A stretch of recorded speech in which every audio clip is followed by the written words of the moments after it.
Good morning बच्चों।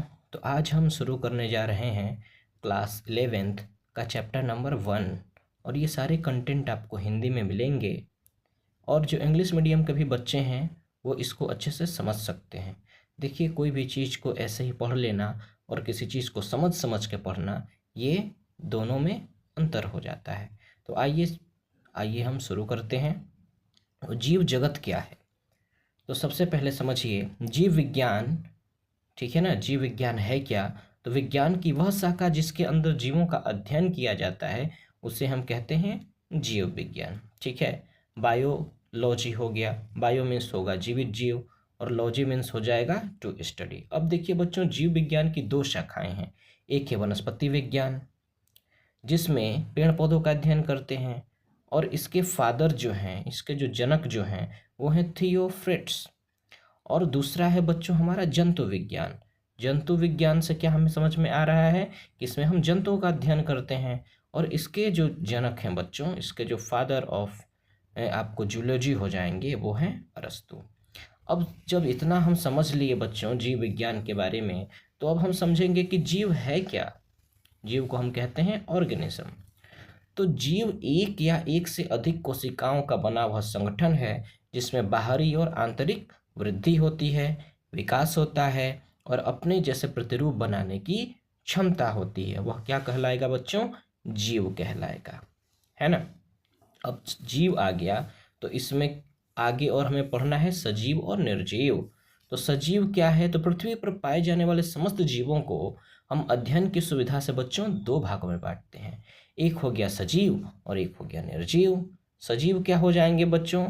तो पृथ्वी पर पाए जाने वाले जीव जिसमें जीवन पाया जाता हो, है ना, जिसमें जीवन को चलाने के लिए वो समस्त क्रियाएं हों। जैसे जीवन को कौन कौन सी चीज़ें चलाएंगी? पोषण चलाएगा, प्रजनन चलाएगा, वृद्धि चलाएगा, है ना। तो ये सब चीज़ें जिनके अंदर हो बच्चों, उसको हम कहते हैं सजीव। सजीव के आइए अच्छे से लक्षण देखते हैं हम। सजीव के प्रमुख लक्षण है भोजन।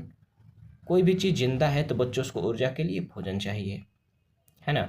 अब जैसे हम जो हैं, मानव जो है वो क्या है? भोजन के लिए पौधों पर डिपेंड है। जानवर जो है भोजन के लिए पौधे पर डिपेंड है, लेकिन पौधे जो है अपना भोजन स्वयं बना लेते हैं।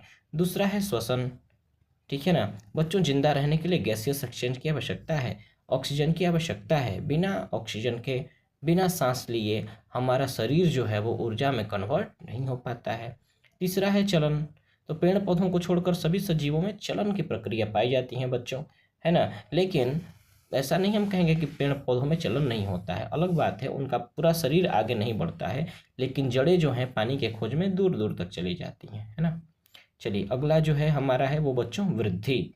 अर्थात जो भी सजीव होंगे उनके अंदर वृद्धि होगी। लेकिन ये बात ध्यान रखना है बच्चों कि वृद्धि तो निर्जीवों में भी होती है। जैसे पहाड़ हो गया, वो भी बहुत सा, जैसे हिमालय है, हिमालय अभी बढ़ रहा है, तो क्या हम कह सकते हैं कि पहाड़ भी सजीव है? नहीं बच्चों, सजीवों में वृद्धि होती है उनके कोशिका में विभाजन के चलते, लेकिन निर्जीवों में जो वृद्धि होगी बच्चों वो किसके चलते होगी? उनके भीतर कोई मटेरियल बढ़ रहा है तो उनमें वृद्धि होगी। प्रजनन।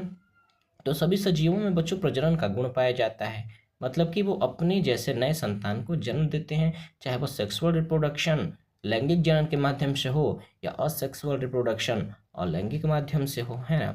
अगला है हमारा संवेदनशीलता।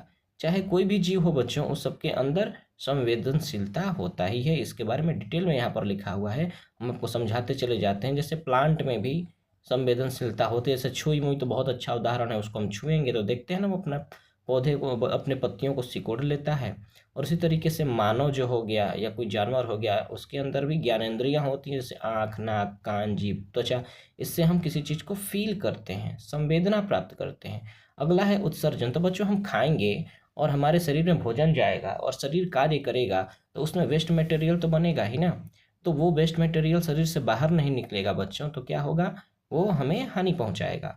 तो उत्सर्जन जो है वो यही काम हमारा करता है, ठीक है। अगला है हमारा निर्जीव, ठीक है।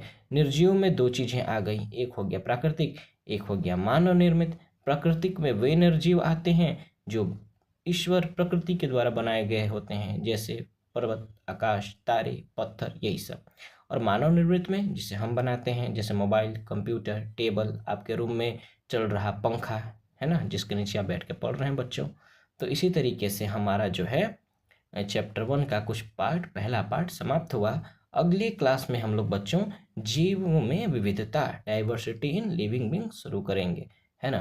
तो आपसे अनुरोध है कि चैनल को सब्सक्राइब कर लें, इसको शेयर भी कर लें। धीरे धीरे आपको सभी चीज़ें हम समझाते चलेंगे। चलिए, तो आपसे बाय, विदा लेते हैं बच्चों। जय हिंद।